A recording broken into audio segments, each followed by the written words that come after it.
supaya kamu tetap syukur sama Allah Ta'ala. Itsmamin mubakhin ila wa yatahaqqaqu bihi tarku haramimma.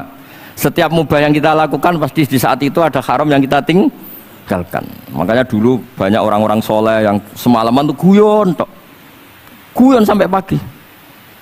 Bukan karena ingin urakan, enggak, karena mengalahkan setan. Malam itu godaan mungkin ingin ngintip siapa itu masih kuat sekali. Ingin nonton siapa itu kuat sekali. Terus setan dilawan dengan guyon. Ternyata setelah guyon tuh asik, tahu-tahu pagi dan dutannya selesai. Oh, itu setan bisa setruk melawan orang alim ya seperti ini. Karena nilainya tarkul masih. Meskipun dengan cara guyon, karena kalau yang cara wiridan itu calon wali, Beb. Kalau yang nggak calon wali ya pokoknya tarkul maksiat. Maksud saya supaya harian kamu yang biasa-biasa saya ini menjadi luar biasa karena ada sanad. Ada apa? Ada sanad. Makanya dulu ulama-ulama itu kalau ngelawan setan itu pakai faroh, pakai seneng. Karena setan tuh paling seneng kalau melihat orang mukmin susah. Kalau susah terus ngersulo, kalau ngersulo gugat kodok kodar. Disebut innaman najwa minasyaiton liyahzunal ladzina amanu. Jadi setan tuh targetnya supaya orang mukmin itu resah. Kalau resah gugat. Pertama gugat orang tua. Ngapain sih jadi anaknya orang miskin? Jadi susah kita kan. Kalau yang nggak mulia ngapain jadiannya Parman? Kalau saya Habib kan langsung mulia. Kalau Gus kan langsung mulia. Gugat orang tua. Gugat sana, gugat sini. Tapi kalau kamu sudah seneng, wajah pesek, welek, keriting, sawan nang karuan. Kan nambah gugat siapa-siapa.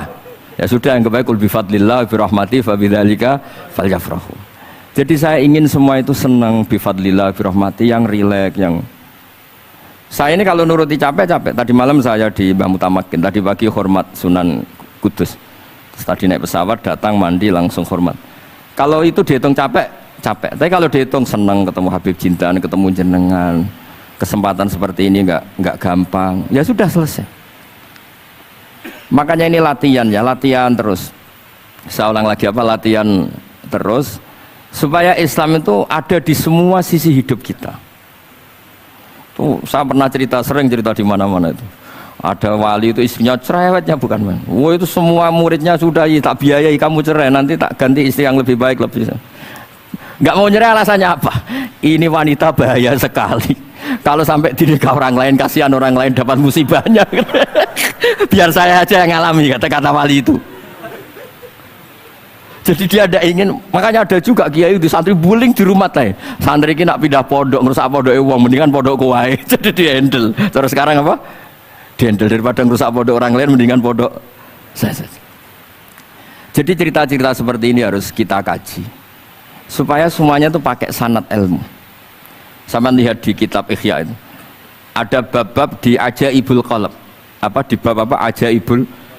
Di situ kayak apa Imam Ghazali memerankan orang-orang pilihan Allah yang menjadi gampang melihat keseharian. Misalnya gini, misalnya Islam zaman akhir kan katanya tantangannya banyak. Coba kalau baca ayat wa ya'ballahu illa ayyutimma nurah wallahu mutimmu nurih. Agama ini milik Allah, diurus oleh Allah Ta'ala. Islam ke Indonesia itu enggak ditunggoni Nabi. Nabi sudah intaqala ila rafiqil a'la. Kadang di kampung-kampung di Islam nomodin. Ya jalan karena ini agama Allah. Kita ditinggal-tinggal orang yang lebih baik ketimbang kita. Islam kita tunggui. Ya jalan, memang ini agama Allah, yang ngurus Allah. Kamu enggak usah khawatir.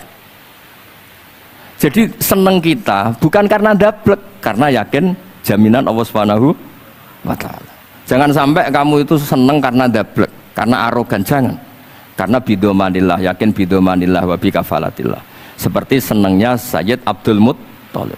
Ketika Ka'bah mau dirubuhkan Abraha, ada penyerangan Abraha. Ini yang Mbah Mun sering cerita ini. Wah, itu semuanya kalah. Terus takok, man sayyidu hadhil wadi? Siapa tuan di sini? Abdul Muttalib. Abdul Muttalib itu datang dengan wibawanya yang luar biasa. Abraha itu sampai bingung dia. Kalau duduk di singgasana dia disalahkan orang banyak. Karena raja kok duduk berdua sama orang yang tidak raja. Kalau Abdul Muttalib di bawah, dia nggak punya nyali karena ada haibahnya Sayyid Abdul Muttalib. Oh, oleh takdim luar biasa. Setelah itu tanya, apa keinginan kamu? Saya tidak ingin perang, saya hanya ingin merobohkan Ka'bah. Ternyata Sayyid Abdul Muttalib jawabnya apa? Unta saya yang 100 lo kembalikan dulu, tidak usah cerita Ka'bah. Kagetnya bukan main Abraham. Kamu ini pemimpin yang nggak benar. Ka'bah itu dinu kawa dinu abaik, itu kan agama kamu. Mau saya robohkan kamu malah bicara onta. Ini kamu itu pemimpin model apa? Jadi saya nyesal hormat kamu, ternyata kamu mental kamu hanya mikir apa? Onta. Tapi jamnya Abdul Muthalib itu unik. Inna lihadal bait rabban hamaluk. Onta itu milik saya, kembalikan dulu. Kalau Ka'bah itu milik Allah, nanti diurus yang punya. jadi dibalik seenaknya itu ada tauhid yang luar biasa. Makanya saya termasuk kiai yang nggak susah kalau mau mati. Kalau mau mati, mati aja. Saya udah mikir kalau setelah saya ini agama gimana ya, gak gimana mana mau agamanya Allah Ta'ala. Jadi dibalik ya secara lahir kan seenaknya. Ternyata innal hadal bait rabbana hamahu. Kabeh itu ada yang punya, nanti biar diurus yang punya. Nah maksud saya kalau jenengan ini kan insya Allah ndablek semua, kawin ya nggak mikir istri saya nanti makan apa, ya kan? Masa depan kamu ya tidak dipikirkan, warisan nggak punya apa-apa, nggak punya ya sudahlah. Bukan karena dapet, karena tawak.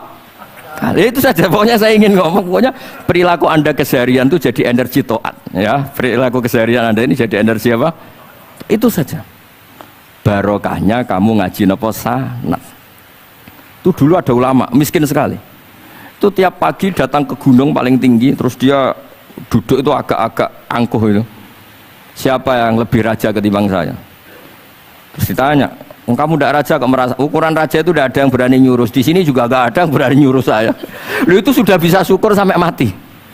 Karena sekali dia kumpul orang, lihat orang naik Alphard ngeluh, lihat orang punya istri cantik ngenes, lihat apa ngenes, daripada gitu naik ke gunung. Siapa yang bisa menandingi keladatan saya dalam hidup ini? Anama Allah wabillah, ngomel-ngomel sendiri. Tapi itu cara dia syukur. Cara dia apa? Syukur. Dan akhirnya betul dia punya sanad. Mangkana aminan fi sirbih mu'afan fi jasadi intahu kuntu yaumi faka'anna ma khizat lahu dunya bihadzafiriya.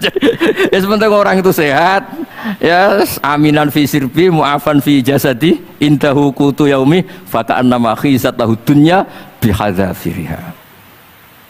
Jadi ini madhab saya, karena saya diundang di sini pasti Habib Jiddan juga ingin khas saya. Jadi kalau saya pura-pura tawadhu, pura-pura baik kan kaget.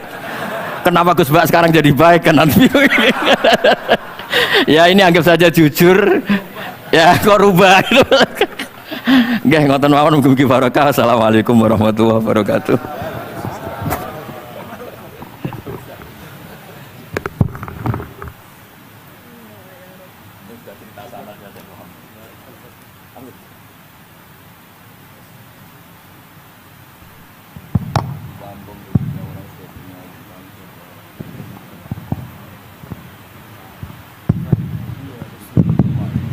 Alhamdulillah tadi sudah kita dengarkan dari Gus Baha yang tetap memelihara orisinalitasnya, ya. Karena kalau berubah katanya nanti Habib Jiddan nyesel ngundangku malah berubah katanya. Bukan yang saya lihat di YouTube katanya gitu ya. Alhamdulillah masih campur bahasa Jawa juga, walaupun di sini banyak orang Betawi yang nggak ngerti. Dan saya bahasa Jawa itu bentuk tawadhu saya. Berarti saya kayak lokal hanya kayak Jawa. Saya sering dikomplain orang. Gus Anda ini kiai nasional kok gak bahasa Indonesia. Justru bentuk tawadhu saya, kamu itu gak pernah rasanya jadi kiai gitu. Nabi-nabi saja dulu aja iskola li kaumi. Jadi hanya terus akhirnya jangan ngawur saja masih punya dalil gitu. Jadi saya bahasa Jawa itu justru tawadhu saya. Saya merasa kiai ya di daerah saya, di komunitas saya. Udah merasa kiai global, kiai nasional. Nabi-nabi dulu aja iskola li kaumi. Kecuali banyak Habib Jiddan ini yang ila kafatil khalqi, yang lainnya itu ya kaumi semua. Sebenarnya saya tidak ingin berargumentasi supaya kamu tahu bahwa pilihan saya itu ada sanad itu aja. Jadi ngawurnya aja ada sanad ya Gus ya. Dan memang Gus Baha nggak seperti kiai yang lain ya, mungkin termasuk Kiai Yusuf Mansur atau kayak yang lain. Itu kalau bikin konten kan memang sengaja bikin konten gitu. Kalau Gus Baha lagi direkam aja dia nggak tahu direkam gitu. Tiba-tiba ceramahnya kemana-mana orang denger, terus ngundang-ngundang beliau kemana-mana. Dan yang salah nggak mau tapi terkenal. Saya ini nyaur utang gitu, kalau udah nggak mau. Iya. Sebetulnya Gus Baha itu yang kita tahu bahwa beliau tidak senang ceramah.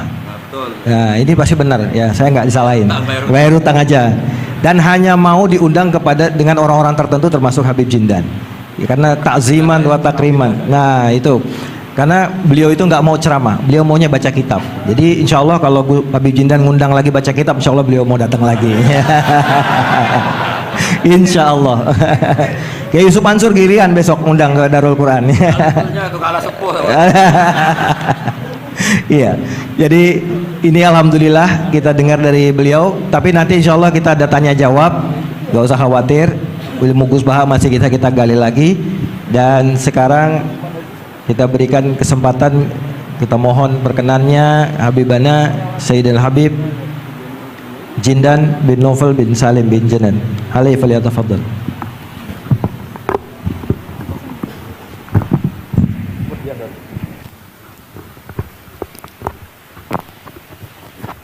Assalamualaikum warahmatullahi wabarakatuh.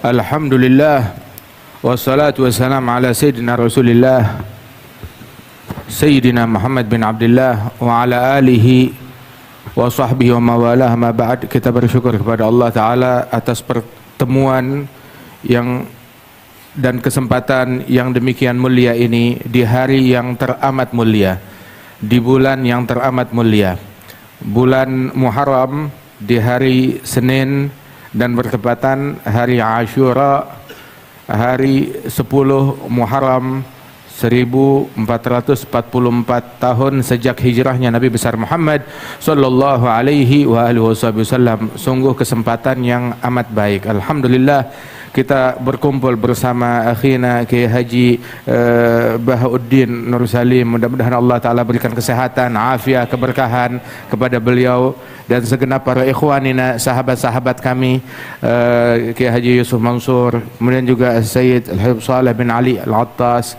wal ikhwan wal ahbab, dan Al-Habib Alwi di sini, dan juga teman-teman lainnya semuanya. Ada Kiai Khairullah Ramli, Kiai Jamil, Masya Allah, semua yang hadir di sini. InsyaAllah Allah Ta'ala jadikan jam'ana hadha jam'an marhuma, tafarrugana min ba'di tafarrugan ma'asuma, wa la yaj'al fina wa la minna wa la ma'ana syagiyan wa la mahruma. Al-Imam Abdullah bin Ali Al-Haddad Al-Mujaddid fi zamanih, beliau menyebutkan bahwasanya syajaratul ukhuwah, pohon persaudaraan, tusga bima'id tazawur wa tuthmir at-ta'awun ala ta'atillah. Sesungguhnya pohon persaudaraan itu harus disiram.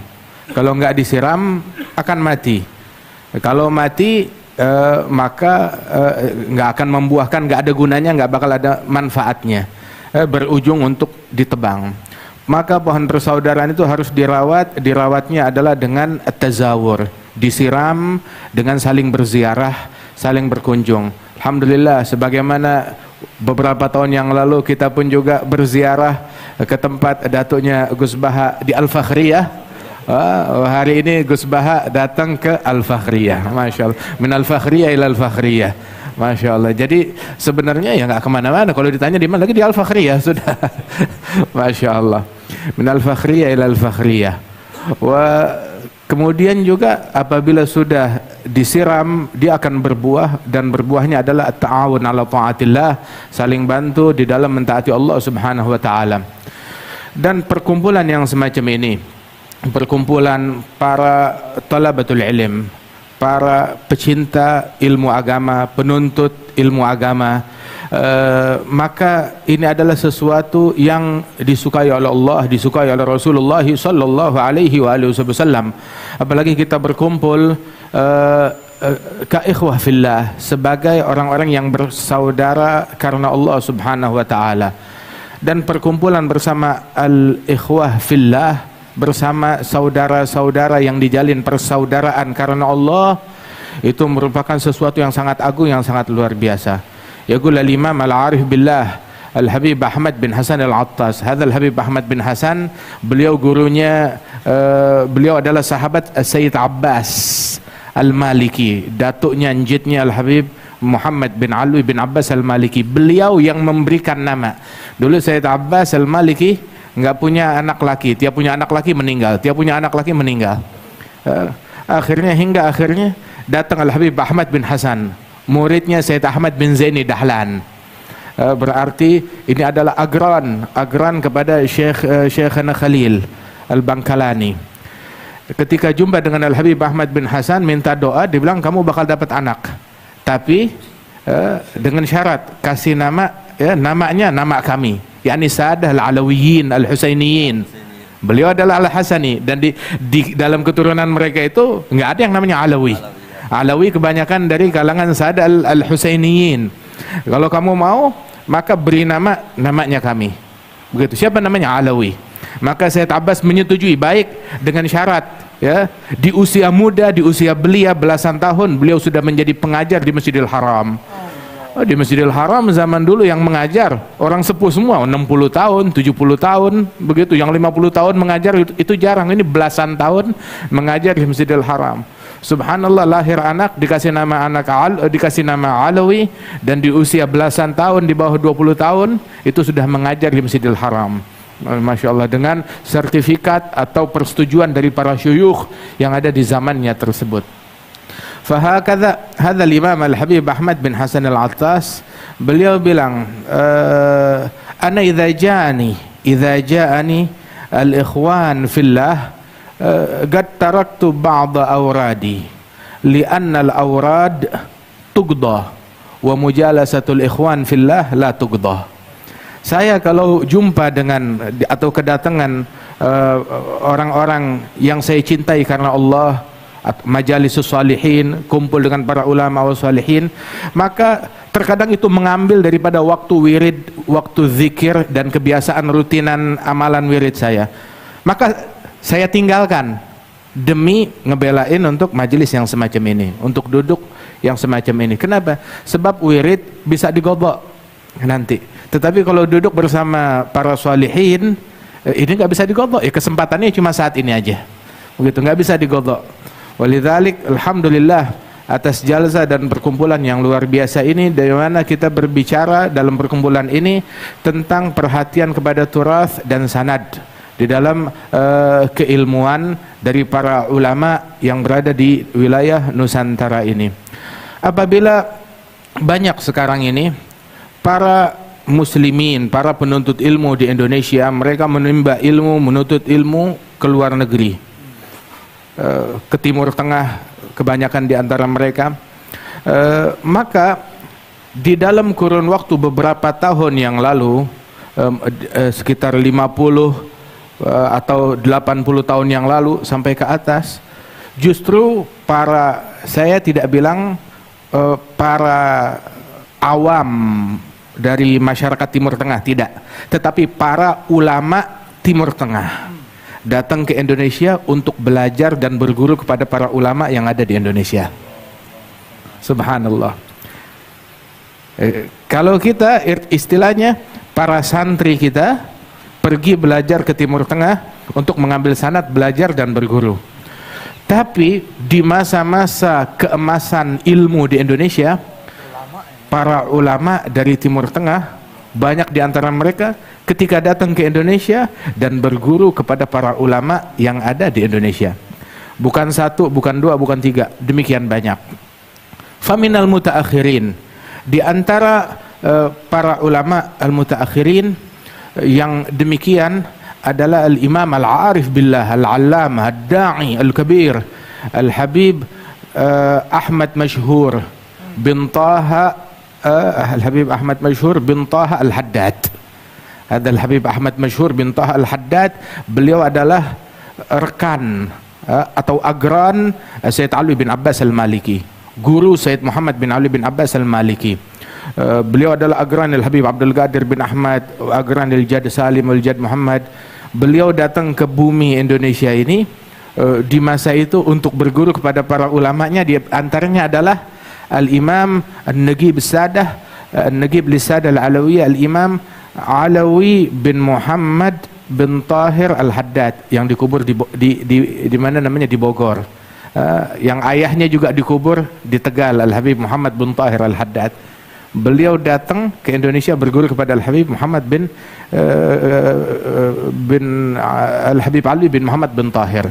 Hadha Al-Habib Ahmad Mashhur.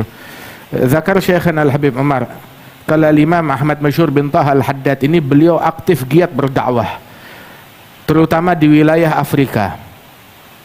Orang masuk Islam di tangan beliau.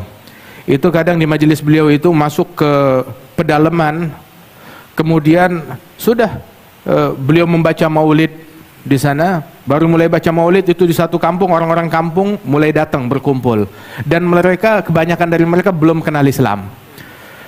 Datang hadir di situ, di majelis tersebut, di majelis maulid itu, orang yang datang masuk Islam di tangan beliau. Bukan satu, bukan dua, hampir semua yang datang masuk ke dalam agama Islam. Dan tiap yang masuk Islam beliau berikan pakaian. Loh kenapa?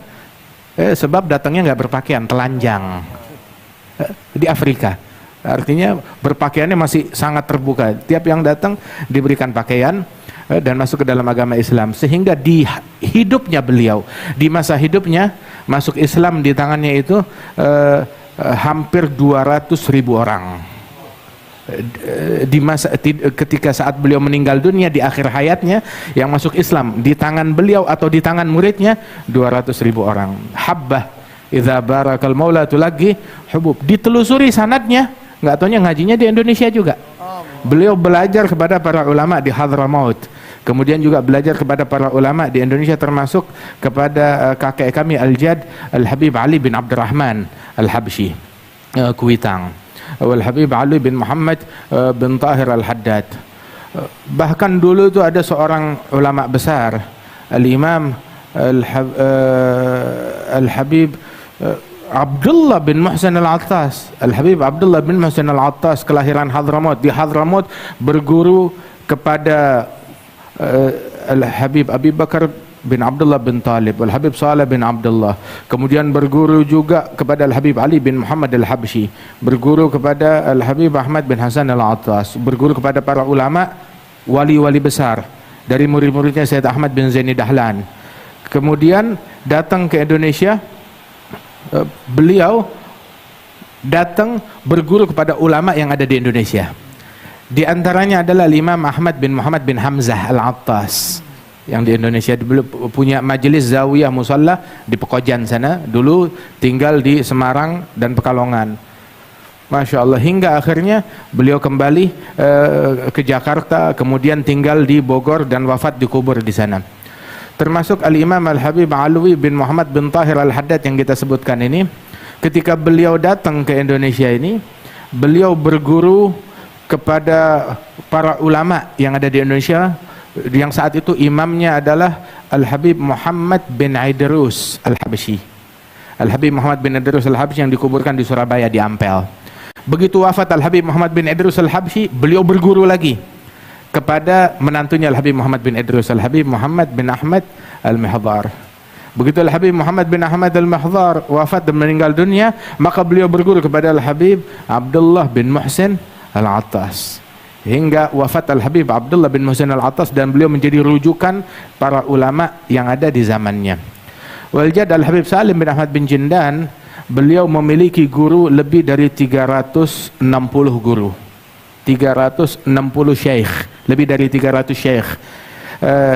Disebutkan oleh kakek dari guru kami, Al-Habib Salim bin Hafidh, itu Al-Habib Umar bin Muhammad bin Salim bin Hafidh. Ada Al-Habib Salim bin Hafidh, kakeknya Habib Umar, guru besar, dan beliau juga adalah kakeknya Al-Habib Ali Masyhur, syekhana. Dan Habib Masyhur berjumpa dengan Habib Salim bin Hafidh dan berguru kepada beliau. Dalam Minhatul Ilah, Al-Habib Salim bin Hafidh menyebutkan para masyayikhnya, para guru-gurunya, dan sanad beliau kepada para guru-guru tersebut. Ada ratusan di situ. Kemudian menyebutkan satu sosok dari ulama Indonesia. Di antaranya adalah ada beberapa sosok, di antaranya Al-Jad Al-Habib Salim bin Ahmad bin Jindan. Kalau dari segi usia, Al-Habib Salim bin Ahmad bin Jindan dengan Al-Habib Salim bin Hafidh itu beda jauh, umurnya beda. Lebih dari 10 tahun atau 15 tahun, usianya tuh terpaut sangat jauh. Tapi Al-Habib Salim bin Hafidh itu ma'ruf, dikenal tawadhu'nya sangat luar biasa.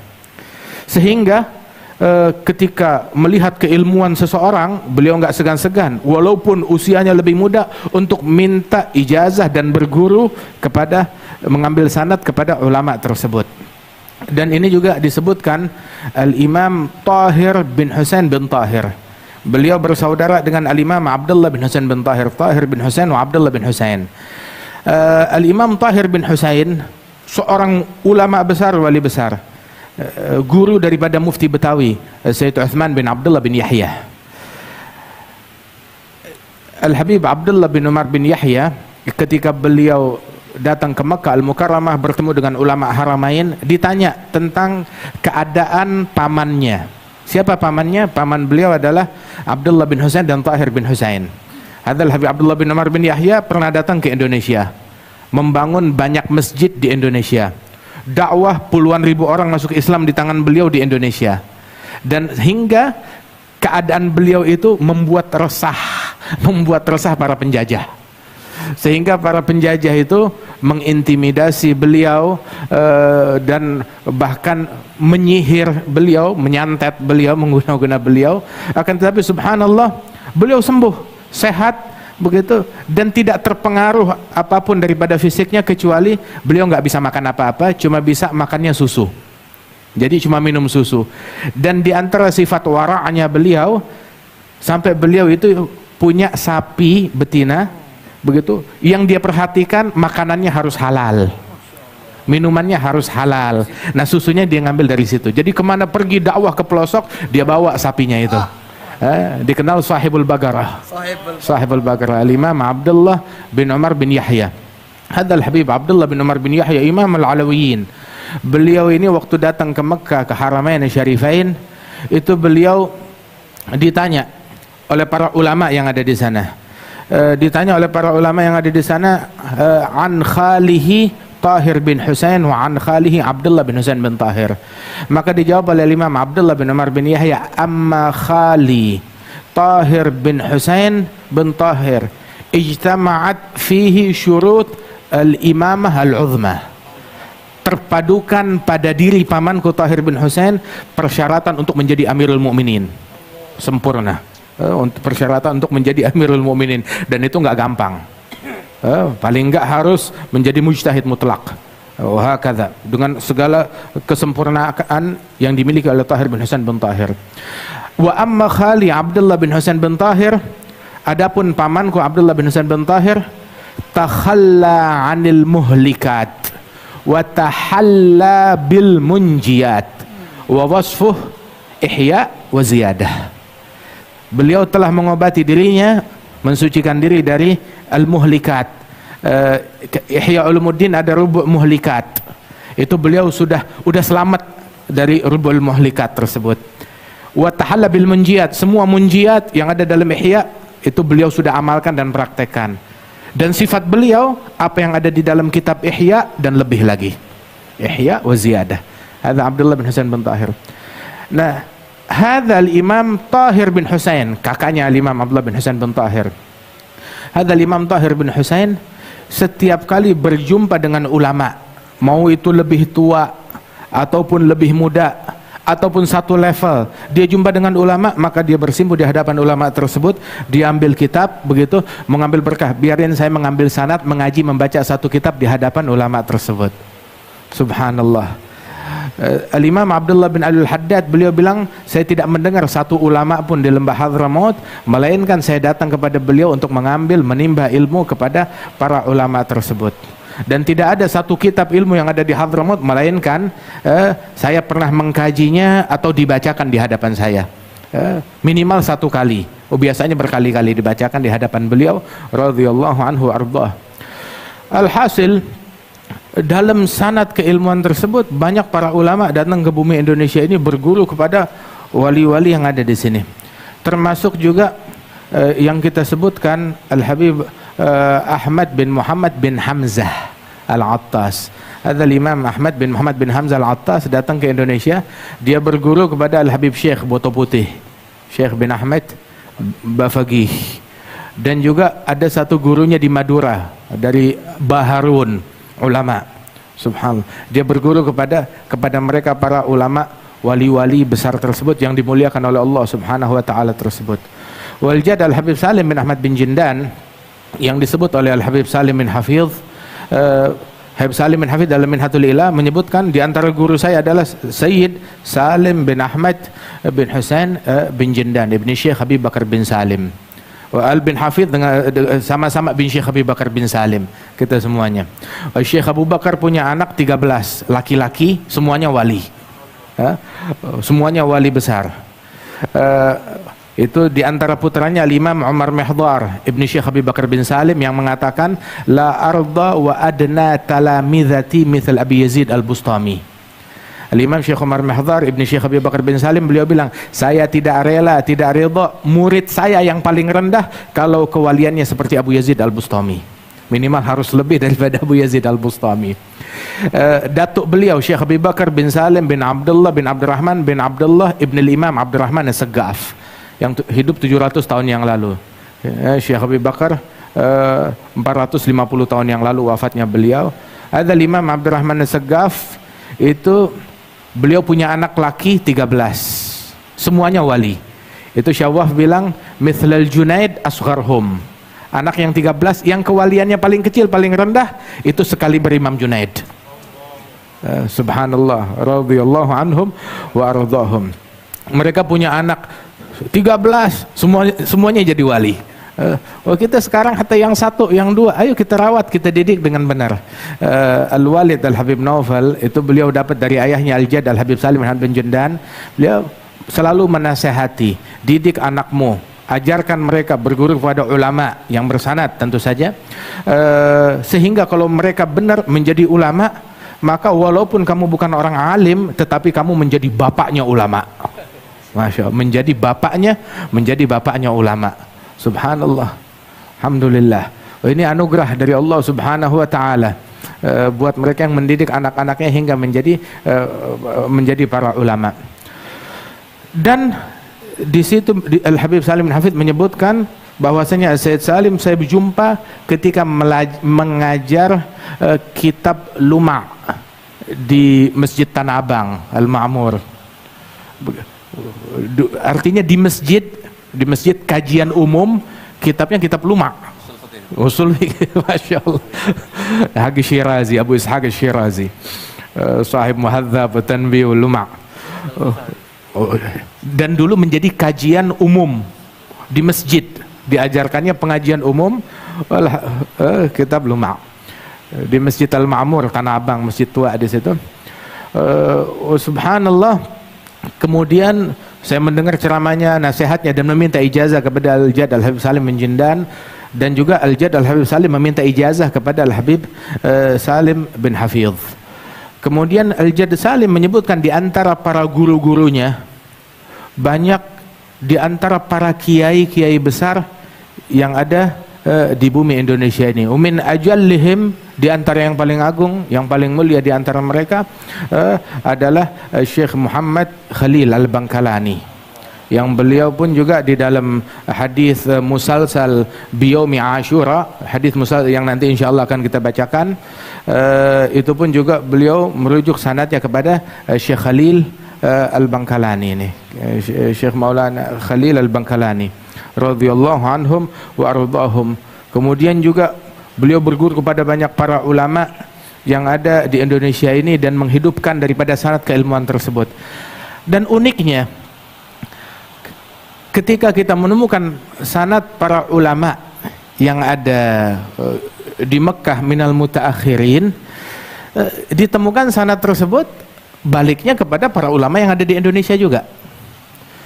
Sumber sanad keilmuan dalam ahadis, dalam keilmuan yang ada di Mekah, yang dimana minal mutaakhirin merujuk kepada Sayyid Muhammad bin Alawi bin Abbas al-Maliki, yang mana Sayyid Muhammad bin Alawi bin Abbas al-Maliki selalu dan banyak dan hampir di setiap majelis beliau ketika berbicara tentang hadis, tentang keilmuan, tentang sanad, beliau merujuk kepada Al-Jad Al-Habib Salim bin Ahmad bin Jindan, yang mana setiap kali Jaddi Salim datang ke Mekah, Sayyid Muhammad bin Alwi beliau yang mendampinginya dan belajar berguru kepada Al-Jad Salim. Saat itu usianya masih muda sekali, yang mendampingi ke semua tempat dan belajar kepada Al-Jad Al-Habib Salim bin Ahmad bin Jindan.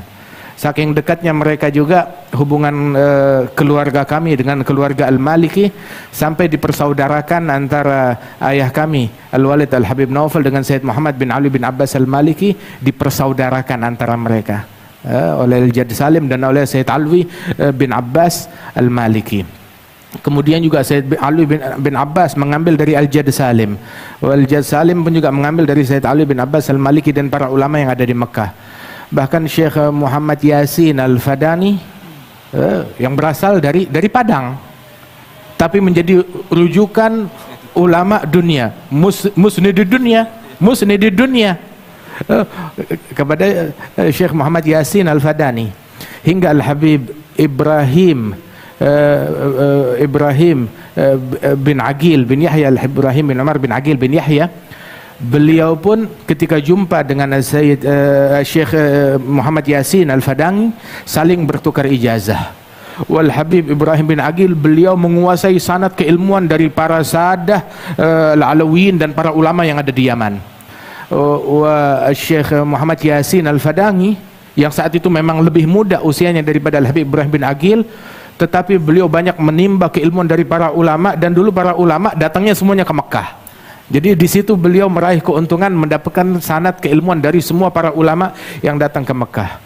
Hingga Al-Habib Ibrahim bin Aqil yang sepuh juga meriwayatkan kepada Syekh Muhammad Yasin Al-Fadani, dan saling bertukar ijazah, dan dengan begitu terhubung sanad antara barat dengan timur. Subhanallah. Dan semuanya itu berhubung dengan sanad para ulama yang ada di Indonesia ini, radhiyallahu anhum warḍahum. Dan perhatian kepada sanad ini demikian penting, sebab dikatakan bahwasanya as-sanad min khususiyah hadhil ummah. Sanad adalah keistimewaan yang Allah Ta'ala berikan kepada umat Nabi Muhammad sallallahu alaihi wasallam, yang ini dalam umat Nabi Muhammad tetap terjaga hingga zaman kita. Tapi di dalam agama-agama yang lain, ajaran yang lain, nggak ada sanadnya. Nggak ada sanadnya, nggak ada ketemu. Mereka nisbatkan, oh ini kepada Nabi Isa, ini kepada Nabi Musa. Ditelusuri nggak ada sanadnya. Mungkin terputus begitu aja. Subhanallah, dari Israiliyat yang mereka dapatkan. Subhanallah. Wah, adapun yang bersumber dari Israiliyat, apa yang yuwafik dengan ajaran kita, ma yukhalif, bisa kita terima dan kita pakai. Begitu, selama itu nggak ada kaitannya dengan hukum. Apa yang yukhalif, yang bertentangan, maka ya kita tidak terima. Begitu. Khudh min Bani Israel wala haraj wa hakadha. Kemudian juga sampai disebutkan bahwasanya laula sanad lagala man syaa bima syaa. Kalau bukan keberadaan sanad keilmuan ini, maka seseorang akan berbicara semaunya, dengan menisbatkan kepada semaunya, tetapi harus ada sanadnya, sumbernya dari mana dia dapatkan. Dan sanad bukan cuma dalam keilmuan atau di dalam kitab yang dia baca, tetapi di dalam sanad laisa fin nusus faqat, bukan di dalam nas-nas ilmiah, tetapi sanad di dalam fahmin nusus, pemahamannya juga harus bersanad. Sebab kalau tidak, sebagaimana disebutkan oleh Nabi Muhammad SAW tentang pemahaman yang tidak bersanad, walaupun dalam Al-Quran, dalam hadis al-musalsal bi mashid turab, kama rawa jaddana al-Habib Salim, Muhammad bin Jandan, itu dalam hadis musalsal bi mashid turab, itu Rasul sallallahu alaihi wasallam dengan asanidnya menyebutkan, man takallama fil Qur'an bi ra'yihi, dalam riwayat bi ghairi ilm falyatabawwa maq'adahu minan nar. Kata Nabi sambil mengusap ke tanah, barang siapa yang berbicara tentang Al-Quran tanpa didasari ilmu, dalam riwayat bi ra'yihi, menurut saya, kalau enggak salah, saya rasa, Quran pakai perasaannya dia, menafsirkan Al-Quran bi ra'yihi, maka faliyatabawa, bersiap untuk duduk di singgasana jadi neraka. Sudah punya kursi di neraka, artinya pasti masuk. Waliyadzubillahi min dzalik. Yakni hatta faham di dalam nusus itu harus dengan pemahaman yang bersanad. Termasuk juga dalam metode. dalam cara juga bersanad. Subhanallah, kita sampai cara pidato, cara ceramah diajarin, ada rambunya, ini boleh, ini nggak boleh, ini lakukan, ini jangan dilakukan. Dan bimbingan ini kita dapat dari walidina, ayah kami Al-Habib Naufal bin Salim bin Jindan, sebagaimana beliau dapat dari ayahnya, Khatib Indonesia Al-Jad Al-Habib Salim bin Jindan, sebagaimana beliau dapat dari ayahnya, dari guru-gurunya, begitu sampai kepada Rasul sallallahu alaihi wasallam. Taujihat. Sebagaimana ini juga kita dapat dari Syekhana Al-Habib Umar bin Muhammad bin Salim bin Hafidh, ada rambunya, ini boleh, ini nggak boleh. Begitu, ini boleh diucapkan, ini nggak boleh diucapkan. Jangan sebut nama individu tertentu yang bertentangan, jangan sebut namanya. Jangan sebut nama kelompoknya. Kenapa? Sebab hadzal uslub yunaffir. Orang tidak membuat orang menjadi balik, justru membuat dia makin ogah balik, makin enggan untuk kembali. Subhanallah. Ada hikmah di dalam metode dan cara, sampai cara yang sedetail itu pun juga diajarkan kepada murid. Ini salah satu numudaj, salah satu contoh dari apa yang mereka ajarkan di dalam metode, di dalam akhlak, di dalam perangai, di dalam apapun yang mereka lakukan itu semuanya bersanad. Musalsalatun anhum asanidu akhdhihim ila khairi mahmudin wa ashrafi hammadi abun yatalagga an abihi wa hakadha fayalaka min aba kiramin wa ajdadi. Sampai juga disebutkan dalam Imam Abi Bakar Asyilli dalam Masyar' Arawi itu setiap kali menyebutkan sosok seorang ulama besar atau wali besar yang ada di Tarim dari para ahlul bait, fulan bin fulan wulida bi Tarim wa hafizal Qur'anal azim gara'a muhadzaba wa tanbih wa ta'addaba bi abih. Subhanallah, ta'addaba bi abih. Artinya mereka mustawahum di dalam keilmuan sangat luar biasa. Jadi kita kalau mau bicara tentang mereka yang kita kenal, para wali songo tersebut, yang mana mereka ini dalam sanad keilmuan mereka itu, sanad keilmuan mereka sesuai seperti nasabnya mereka. Subhanallah, mereka punya sanad keilmuan dari jalur yang banyak berbeda-beda, tetapi juga nasab mereka juga sanad. Subhanallah, yang mana mereka adalah keturunan dari Al-Imam Abdul Malik bin Alwi Ammal Faqih bin Muhammad Sahib Merbat bin Ali Khal Agasam bin Alawi bin Muhammad Maula Som'ah bin Alwi bin Ubaidillah bin Ahmad Al-Muhajir bin Isa bin Muhammad Al-Nagib bin Ali Al-Uridhi bin Ja'far Sadiq bin Muhammad Al-Bagir bin Ali Zainal Abidin ibn Al-Husayn Al-Syahid bin Ali bin Abi Talib wa ibn Fatimah Az-Zahra binti Nabi Muhammad sallallahu alaihi wasallam. Jadi nasabnya mereka itu juga sanad juga, radhiyallahu anhum wa ardahum. Nah, mereka ini pun juga di dalam keilmuannya, dalam sanadnya ta'addaba bi abih. Dan mereka yang dikenal wali songo tersebut bukan cuma sekedar wali terus sudah, enggak. Tapi mereka wali, mereka alim, mereka wari', mereka zahid, mereka tegi, subhanallah, di setiap mata rantainya. Begitu, setiap individu dari mereka, wali juga, ulama juga, mufti juga, da'i juga, zahid, wari', sadiq, wa hakadha, radhiyallahu anhum wa ardahum. Sehingga Syekhana Al-Habib Umar bin Muhammad bin Salim bin Hafidh ketika menyebutkan tentang silsilah sanad keilmuan daripada wali-wali yang ada di Indonesia ini, yang diadakan haulnya ini, fulan bin fulan bin fulan, beliau adalah wali ibn wali ibn wali ibn wali sampai Nabi Muhammad, alim ibn alim ibn alim ibn alim ibn alim terus sampai Nabi Muhammad, wari' ibn wari' ibn wari' ibn wari' ila Nabi Muhammad, zahid ibn zahid ibn zahid ibn zahid ila Nabi Muhammad. Bahkan di antara syuyukhna, di antara guru-guru kita yang dalam sanad yang kita punya ini, Gutub ibn Gutub ibn Gutub ibn Gutub ibn Gutub ila Nabi Muhammad. Min jumlati hadha Syekhana Al-Habib Abdul Qadir bin Ahmad bin Abdurrahman As-Saggaf, yang sanadnya itu Al-Qutbiyah, bahkan di dalam nasabnya beliau dan di dalam sanad keilmuannya beliau, radhiyallahu anhum wa ardahum ajma'in. Masya Allah. Wah, kata artinya kita di sini kita punya bid'ah sendiri. Indonesia ini, masyarakat Indonesia ini, keilmuan ini adalah hadhihi bid'atuna. Ini adalah asetnya kita, ini adalah miliknya kita. Jangan sampai kita sia-siakan dan kita lupakan dan kita tinggalkan. Sebab semuanya ini mahmakan keilmuan dari para masyayikh dari Masyriq ataupun dari Maghrib, dari arah Khabil, Nusantara, ataupun dari Syarqil Awsat, dari Timur Tengah, dari Hijaz, ataupun dari Syam, ataupun dari Yaman. Al-ilm rahimun baina ahli. Ilmu itu adalah rahim,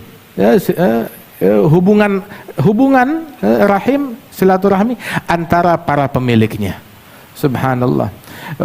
Waktu tahun 18 Hijriyah, kita pergi haji bersama Syekhana Al-Habib Umar. Terus kita datang ke tempatnya Sayyid Muhammad bin Alwi bin Abbas Al-Maliki.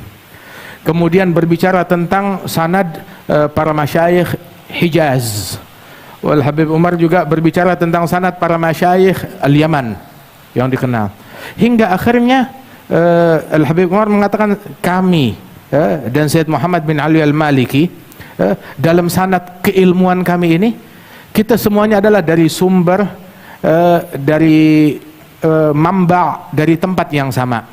Terus hatta hadil kalimah tu'jib Sayyid Muhammad katsir, membuat Sayyid Muhammad itu demikian takjub dengan kalimat ini. Al-Habib Umar bilang, itu di Hadramaut ada namanya Jabiyah. Jabiyah itu apa kalau di sini? Jadi kolam orang untuk ambil air wudhu, Jabiyah. Itu Jabiyah itu biasanya 4 pintu. Nah, di dalamnya itu, kolamnya itu aksar min gullatain, orang wudhu di situ atau mandi di situ. Nah, itu di bagian bawahnya itu walaupun terpisah 4 ruangan, akan tetapi di bagian dalamnya itu airnya itu saling menyatu. Airnya itu menjadi satu. Nah, begitu juga sanad keilmuan kami, kata Al-Habib Umar. Walaupun saya dari pintu yang ini, Sayyid Muhammad dari pintu yang ini, tapi pada hakikatnya di dalamnya airnya kita semuanya satu, sama. Ditelusuri bersumber dari para masyayikh yang sama radhiyallahu anhum wa ardahum ajma'in. Ala kulli hal, sebenarnya yang dinantikan ini bukan saya, Gus Baha yang dinantikan. Kita di sini semuanya alhamdulillah, para ikhwanana, ashabana wa ahbabana, para asatidzah yang hadir tengah-tengah kita ini, mereka mengharapkan ijazah dari Gus Baha juga. Dan mudah-mudahan Allah Ta'ala berikan keberkahan. Wa insyaallah mithal hadhil jalsah tatakarrar insyaallah, wa nafrah bimaji'ikum ahlan wa sahlan wa marhaban. Nazaltum fi manazilina fazadat bikum syarafan tadha'afa bin nuzuli wa maqdamukum alaina fihi bushra lana wa lakum bi idrakil qabuli. Wa nasallahu ta'ala al-qabul insyaallah lana wa lakum al-jami'. Amin ya rabbal alamin.